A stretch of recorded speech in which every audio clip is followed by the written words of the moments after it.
一個下晝，麥德坐喺地鐵，肚仔突然之間嘰哩咕嚕咁響，佢心知不妙，人有三急，呢次真係急到出汗。地鐵未到站，佢已經攞定背囊，心入邊喺度狂打氣，忍多一陣，忍多一陣。腦海入邊突然間閃起一幕，以前同麥麥去旅行，排長龍去廁所，麥麥笑佢，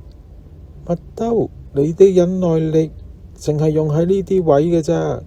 真係勁過啲奧運選手啊！諗到呢句，麥兜忍唔住喺度傻笑一聲，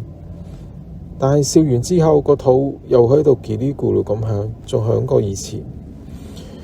終於捱到落車啦，佢一邊衝去洗手間，一邊自言自語講：麥麥，如果你仲喺度，一定會笑到我面都紅晒。出嚟之後，佢洗乾淨隻手，望住鏡入邊自己滿頭大汗嘅自己，細聲講：